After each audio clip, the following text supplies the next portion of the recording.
Les défis en Afrique aujourd'hui, c'est l'absence de financement. Les banques ne prêtent pas, il n'y a pas de business angel, il manque sérieusement de fonds d'amorçage, notamment en Afrique francophone. L'accompagnement, le coaching, le mentoring, l'accompagnement des entrepreneurs et les incubateurs sont justement présents pour ça.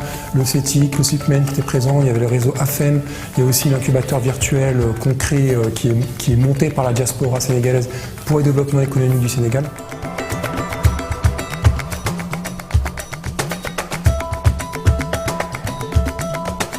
Nous, notre objectif, c'est d'incuber des entrepreneurs nord-nord, comme on dit, c'est-à-dire d'innovations qui ont un impact sur la Seine-Saint-Denis et l'Île-de-France. Nord-sud, donc des entrepreneurs qui vont créer une entreprise ici, mais avec un impact au sud, et qui peuvent aussi donc rejoindre à un moment dans leur parcours des incubateurs du Sud. Et on a aussi des entrepreneurs Sud-Sud, c'est-à-dire qu'on accompagne à distance et qui sont au Sud et avec lesquels on aimerait bien mailler, encore une fois, avec les incubateurs du Sud. Les entrepreneurs ont du mal à se faire confiance entre eux et du coup c'est un facteur bloquant pour le partage d'expérience, pour le partage d'expertise, pour l'entraide, notamment dans le numérique où c'est très important, les rencontres, de partager son expérience, d'aider aussi d'autres entrepreneurs, de partager ses échecs, ses réussites.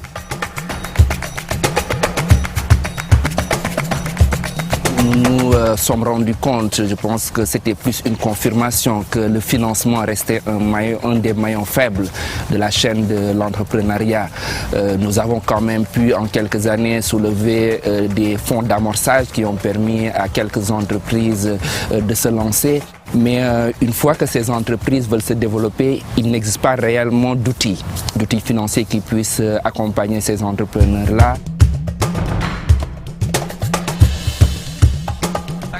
Nous allons beaucoup allier financement et accompagnement. Quand vous cherchez aujourd'hui 80 000, 300 000 euros, vous en trouverez difficilement. Et nous espérons qu'avec notre outil, nous allons enfin apporter une des solutions qui ne va pas entièrement changer le financement en Afrique, mais au moins nous avons la prétention de montrer un modèle qui plus tard pourra être dupliqué et nous espérons servira de base pour construire un réel écosystème autour du financement des PME en Afrique.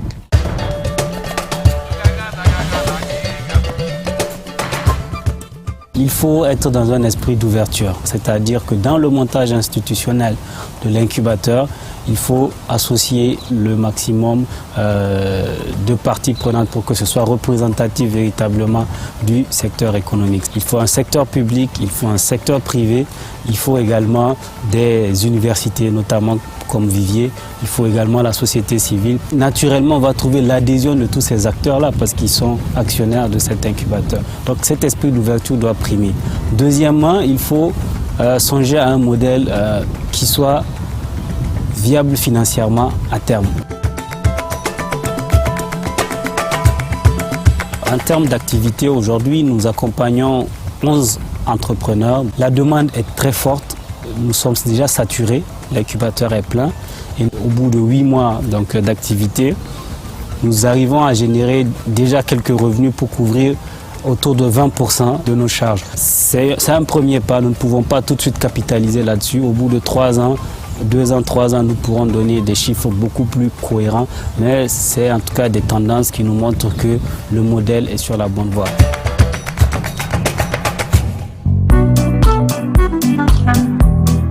Les incubateurs, les espaces de coworking, la multiplication des hubs numériques peuvent permettre, justement en mettant à disposition des entrepreneurs des points de rencontre, en organisant des événements, des compétitions de start-up comme le Startup Weekend Techie 48, peut permettre d'améliorer, de fluidifier en fait l'écosystème, d'accélérer l'écosystème. Et c'est un peu le rôle des incubateurs. C'est à la fois d'aider les entrepreneurs, mais aussi de les faire se rencontrer, de les faire s'entraider. On les aide à monter cet incubateur, à le cofinancer, à le co-diriger jusqu'à ce qu'il s'autonomise. Et puis ensuite, on prend une place au conseil d'administration comme beaucoup d'autres acteurs. La prédominance du secteur privé est importante parce qu'on veut que l'incubateur soit géré comme une entreprise, étant donné que son rôle, c'est d'accompagner des entreprises.